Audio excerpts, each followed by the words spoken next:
Hi friends, welcome to our channel my life style and cooking. First time பார்க்குறீங்கன்னா subscribe பண்ணிவிட்டு பாருங்கள் friends. நம்ம இன்றைக்கி ரேஷன் பச்சரிசியை வச்சு ரொம்ப அருமையாக ஸ்வீட் ஸ்டால்கே ஸ்டஃப் கொடுக்குற மாதிரி ஒரு ஸ்வீட் ரெசிபி தான் பார்க்க போகிறோம். இந்த ஸ்வீட் பார்த்திங்கன்னா ரொம்ப சாஃப்டாக இருக்கும், செய்யறதுக்கும் ரொம்ப ஈஸி. அதே மாதிரி இதுக்கு தேவையான பொருளும் ரொம்ப ஈஸியாக வீட்டில் இருக்கக்கூடிய பொருள் தான். வெறும் 3 பொருளில் ஒரு டேபிள் ஸ்பூன் நெய்யில் ஈஸியாக அந்த ஸ்வீட் வந்து செஞ்சிடலாம். வாங்க இப்போ இதை எப்படி பண்ணலான்னு பார்க்கலாம். இப்போ இந்த ஸ்வீட் செய்கிறதுக்கு நான் இப்போ ஒரு பேன் வந்து ஸ்டவ்வில் வச்சுருக்கிறேன். இதில் 1 டீஸ்பூன் அளவுக்கு நெய் வந்து சேர்த்துருக்கிறேன். நெய் நல்லா உருகுனதுக்கப்புறமா இதில் 1 கப் அளவு வந்து ரேஷன் பச்சரிசி எடுத்துருக்கிறேன்.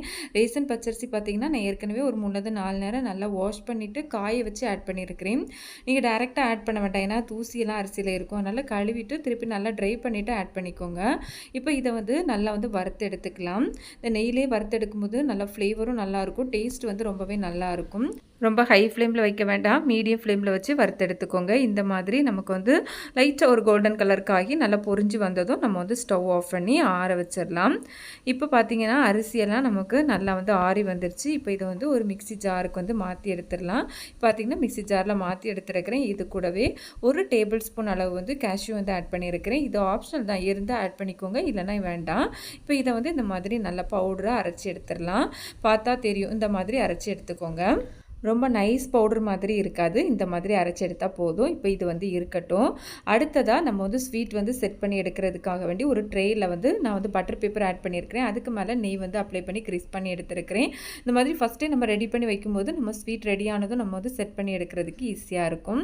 அடுத்ததாக நான் இங்கே இப்போ வந்து ஒரு பேன் எடுத்துருக்கிறேன். இதில் 1/2 கப்பை விட கொஞ்சம் கம்மியான அளவு வந்து சுகர் எடுத்துருக்கிறேன். இது வந்து கரெக்டான ஸ்வீட்டாக இருக்கும். நல்ல ஸ்வீட் சாப்பிடுவீங்க அப்படின்னா 1/2 கப் அளவு எடுத்துக்கோங்க. இப்போ இதை வந்து ஒரு பேனில் ஆட் பண்ணியிருக்கிறேன். இது கூடவே 1 டேபிள் ஸ்பூன் அளவு மட்டும் தண்ணி சேர்த்துக்கலாம். இப்போ நம்ம வந்து சுகரை வந்து கேரமல் பண்ணி எடுக்கலாம். இந்த மாதிரி தண்ணி சேர்த்ததுக்கப்புறமா ஃபஸ்ட்டு வந்து சுகரெல்லாம் அந்த தண்ணியில் வந்து நல்லா இந்த மாதிரி கரைஞ்சி வரும். நல்லா இந்த மாதிரி கரைஞ்சதுக்கப்புறமா லைட்டாக வந்து கலர் சேஞ்ச் ஆகி வரும். பார்த்திங்கன்னா தெரியும், இப்போ லைட்டாக கலர் சேஞ்ச் ஆகிருக்கு. இப்போ பார்த்திங்கன்னா நல்லா வந்து ஒரு கோல்டன் கலருக்கு வந்திருக்கு. ரொம்ப டார்க் கலரில் வந்தது அப்படின்னா கரிஞ்சிரும். அதனால் இந்த மாதிரி லைட் கோல்டன் கலர்னால் நமக்கு கரெக்டாக இருக்கும். ஃப்ளேம் பார்த்திங்கன்னா சிம்மில் வச்சே ரெடி பண்ணி எடுத்துக்கோங்க. அடுத்ததாக இப்போ நம்ம இதில் வந்து பால் வந்து சேர்த்துக்கலாம். நான் ஃபஸ்ட்டு 1 கப் அளவு வந்து பால் வந்து சேர்த்துருக்கிறேன். இது வந்து காய்ச்சி ஆற வச்ச பால். பால் சேர்த்ததும் இந்த மாதிரி கேரமல் வந்து நல்லா திக்காகிரும், நம்மள கட்டியான மாதிரி இருக்கும். பயப்பட வேண்டாம், இது நம்ம வந்து கண்டினியூவாக இந்த மாதிரி ஸ்பூன் வச்சு மிக்ஸ் பண்ணிகிட்டே இருந்தோம் அப்படின்னா நல்லா கரைஞ்சி வந்துடும். இந்த பால்லே வந்து நமக்கு கரைஞ்சிரும். இந்த மாதிரி நல்லா கரைஞ்சதுக்கப்புறமா திருப்பி வந்து 1 கப் அளவு வந்து பால் வந்து ஆட் பண்ணணும். நான் ஆட் பண்ண வந்து கிளிப் வந்து மிஸ் ஆகிடுச்சு. அதனால் நல்லா அந்த மாதிரி கரைச்சி எடுத்ததுக்கப்புறமா 1 கப் அளவு வந்து பால் சேர்த்துக்கோங்க. டோட்டலாக இந்த ரெசிபிக்கு நான் வந்து 2 கப் அளவு வந்து பால் சேர்த்துருக்கிறேன். பால்லாம் நல்லா சேர்த்து நல்லா மிக்ஸ் பண்ணி எடுத்துக்கோங்க. இப்போ நமக்கு வந்து நல்லா கொதிக்க ஆரம்பிக்கும் பால் வந்து.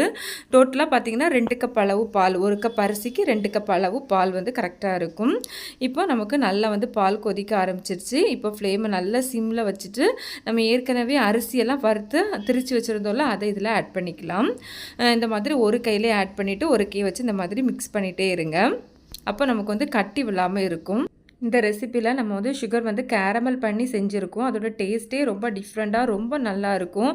கண்டிப்பாக ஸ்கிப் பண்ணாமல் பாருங்கள். பார்த்துட்டு மஸ்ட்டு ட்ரை பண்ணி பாருங்கள் இந்த ரெசிப்பியை. இப்போ பார்த்தீங்கன்னா இந்த மாதிரி கண்டினியூவாக மிக்ஸ் பண்ணிகிட்டே இருங்க. சீக்கிரமாகவே நமக்கு வந்து நல்லா திக்காக ஆரம்பிச்சிரும். நம்ம சேனல்லே ரேஷன் ரைஸில் பண்ண நிறைய ஸ்வீட் ரெசிபி, நிறைய ஸ்நாக்ஸ் ரெசிபிலாம் இருக்குது. அதோட லிங்க் வந்து பிளேலிஸ்ட் லிங்க் வந்து எண்ட் ஸ்க்ரீனில் கொடுத்துருக்கேன். கண்டிப்பாக செக் பண்ணி பாருங்கள், உங்களுக்கு யூஸ்ஃபுல்லாக இருக்கும். இப்போ பார்த்தீங்கன்னா நல்ல பேன்லேருந்து விட்டு வந்தாச்சு. இந்த மாதிரி ஒரு கன்சிஸ்டன்சி வரணும். உங்களுக்கு பார்த்தா தெரியும். இதுவரை நம்ம எண்ணெயோ நெய்யோ சேர்க்கலை. அரிசி வறுக்கிறதுக்கு மட்டும் 1 டீஸ்பூன் அளவு வந்து நெய் சேர்த்துருக்கிறேன். இந்த மாதிரி நல்லா திக்காகி வந்ததும் இப்போ திருப்பி 1 டீஸ்பூன் அளவு தான் நெய் சேர்த்துருக்கேன். ஓவராலாக 2 டீஸ்பூன் அளவு தான் சேர்த்துருக்குறோம், டேபிள் ஸ்பூன் கிடையாது, டீஸ்பூன் அளவு தான் நான் சேர்த்துருக்கிறேன். இதுவே நமக்கு வந்து போதும் இந்த ஸ்வீட் ரெசிபிக்கு. இப்போ பார்த்தா தெரியும் நல்ல பேன்லேருந்து விட்டு சூப்பராக வந்தாச்சு. இந்த ஸ்டேஜ் வந்ததும் நம்ம வந்து ஸ்டவ் ஆஃப் பண்ணிடலாம். இப்போ நம்ம ஏற்கனவே ட்ரை வந்து ரெடி பண்ணி வச்சுருந்தோம்ல, அதில் வந்து ஆட் பண்ணிக்கலாம்.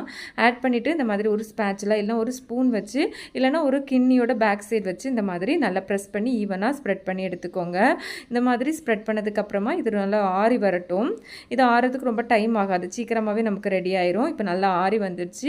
இப்போ இதை வந்து நமக்கு தேவையான ஷேப்பில் வந்து கட் பண்ணி எடுக்கலாம். பார்த்தீங்கன்னா தெரியும் கட் பண்ணுறதுக்கும் எவ்வளோ சாஃப்டாக சூப்பராக இருக்குன்னு. இந்த பர்ஃபி பார்த்தீங்கன்னா ரொம்ப சாஃப்டாக இருக்கும். வாயில் வச்சாலே கரையிற மாதிரியான சூப்பரான ஒரு டேஸ்ட்டில் இருக்கும் ஃப்ரெண்ட்ஸ். மஸ்ட் கண்டிப்பாக ட்ரை பண்ணி பாருங்கள். நான் பார்த்தீங்கன்னா இங்கே வந்து ஒரு ஸ்கொயர் ஷேப்பில் வந்து கட் பண்ணி எடுத்துருக்கிறேன்.